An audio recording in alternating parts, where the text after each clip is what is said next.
Nakon sadnje biljaka, nerijetko nas zateknu određena stanja i promjene na njima za koje tražimo odgovore. Vremenski uslovi su najveći čimbenici u ovoj situaciji, ali prva je kvaliteta tla u koju smo biljke posadili.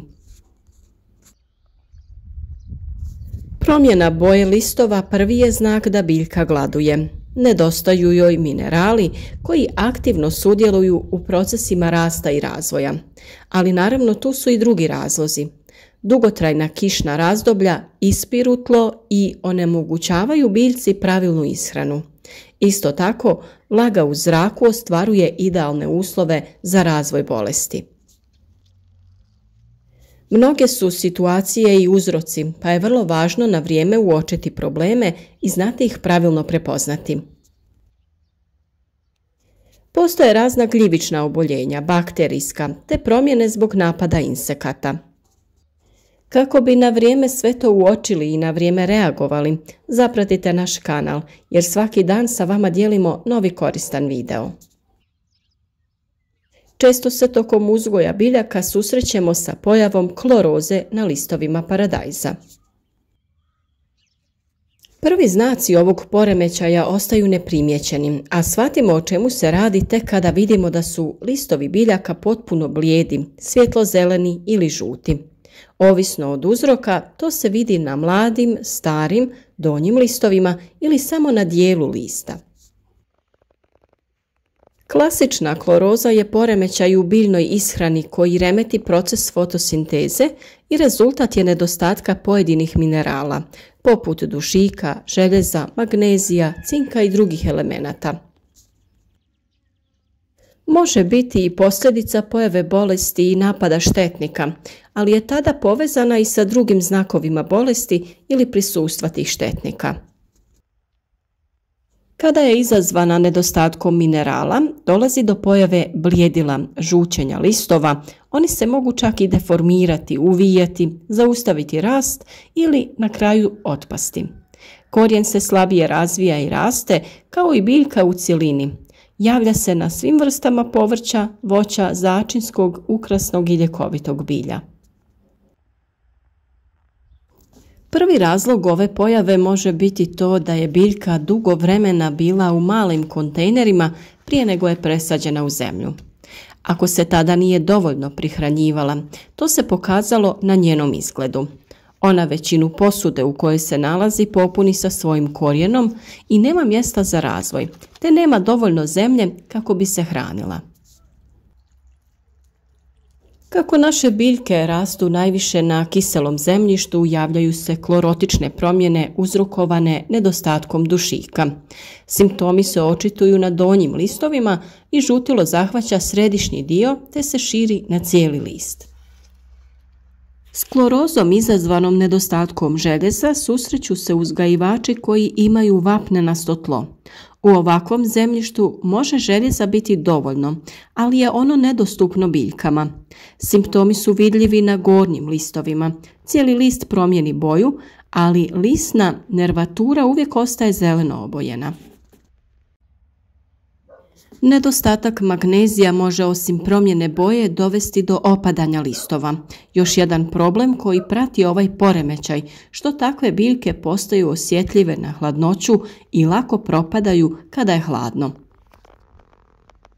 Vrlo je važno što prije reagirati jer biljke nam šalju signale da gladuju. Na klorozu su osjetljive jagoda, paprika, paradajz, krastavac, tikvice, jabuke, kruške, maline i ruže, petunije, limun i drugi agrumi, te hortenzija, a od žitarica najosjetljivija je zob. Ovoj pojavi pogoduje zbijeno tlo sa lošom drenažom, a doprinose i nagle promjene temperature tokom dana, te voda bogata kalcijem. Nažalost, sve su ovo pojave sa kojima se susrećemo ovog proljeća. Kišna razdoblja sa niskim temperaturama. S obzirom da su temperature bile dosta visoke, ovo je veliki šok za sve biljke. Velika količina padavina ispire iz gornjih slojeva tla sva hranjiva, što biljkama sa malim korijenovim sustavom stvara velik problem.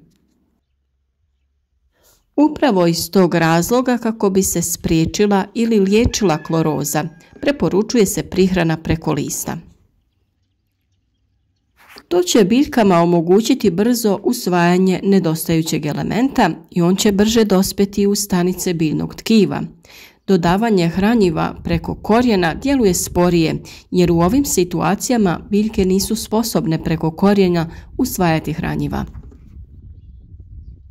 Najvažnije je ojačati biljke kako bi mogle izdržati i premostiti ovo stresno razdoblje, jer uskoro nas ponovno čekaju visoke temperature i sušno vrijeme.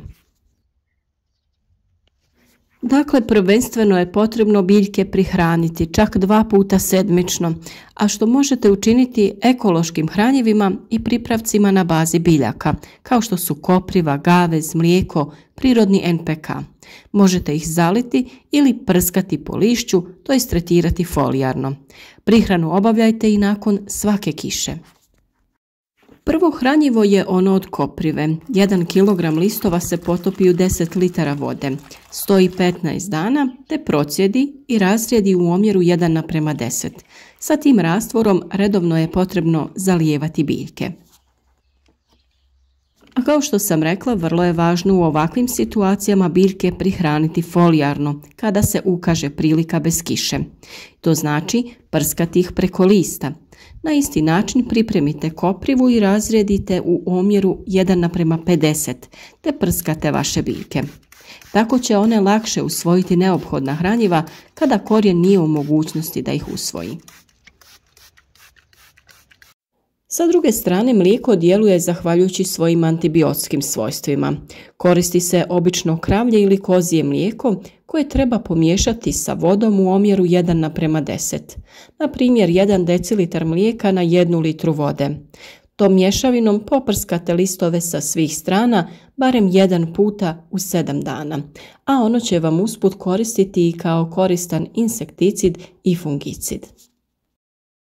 Mlijeko je inače odlično gnojivo za biljku, pa ovom mješavinom povremeno zalijevajte biljke u vrtu. Svakako je najbolje da probate nabaviti domaće svježe mlijeko, a kao zamjenu možete koristiti svježe mlijeko iz trgovine. Bitno je da nije termički obrađeno. Postoji mnoštvo prirodnih proizvoda koji su odlična prihrana i biljke vraćaju u život. Black Up, na primjer, je organski proizvod namijenjen poboljšanju rasta i ishrane biljaka. Sadrži visoko učinkovite i asimilirajuće huminske tvari. Poboljšava strukturu tla, pogoduje apsorpciji hranjivih tvari, povećava sposobnost zadržavanja vode i prozračnost tla. Omogućuje ispiranje soli i nudi nenadmašne uslove za uzgoj. Sadrži i kalij koji je neophodan za prijenos šećera i stvaranje škroba, a naravno dopušten je za korištenje u ekološkoj poljoprivredi. Jedan sličan je i sinergon koji mi često koristimo u ovim situacijama kako bi ojačali naše biljke. Sinergon je organsko tekuće hranjivo namijenjeno folijarnoj primjeni kod biljaka koje su podložne fiziološkom stresu. Organska komponenta unosi dušik u visoko primjenjivom obliku koji omogućava poboljšanje fizioloških i proizvodnih mehanizama vaše biljke. Na ovaj način biljke gnojene sinergonom su otpornije, aktivnije, vitalnije i produktivnije. Korištenjem sinergona dobiva se veća otpornost na klimatske nepogode, bolji vegetativni razvoj, opća uravnoteženost biljke te veća produktivnost. Vrlo lako se koristi, 30 ml sredstva dodaje se na 15 litara vode i sa tom otopinom se folijarno, to jest prskanjem, prihranjuje biljke. Također postoje i kristalonska hranjiva u granulama koja možete koristiti. Kod većine je dovoljno 25 grama na 10 litara vode. Možete koristiti onaj sa NPK omjerom 20-20-20 koji ima jednak udio dušika, fosfora i kalija. O svim ovim preparatima smo već dosta govorili. Ovdje smo objasnili kako da postupite u slučaju pojave ovih simptoma, a za detaljne recepte i sve o djelovanju pojedinog hranjiva na vaše biljke potražite pojedinačne video savjete. Istog razloga pozivamo vas da redovno pratite naš kanal, a kao podršku kliknite na subscribe i zvonce pored kako bi dobivali obavijesti o svakom novom videu. Svi naši videi su na neki način povezani i nude detaljne informacije, pa se nadam da su vam od pomoći, a pogotovo onima koji se tek sad upuštaju u avanturu vlastitog uzgoja biljaka.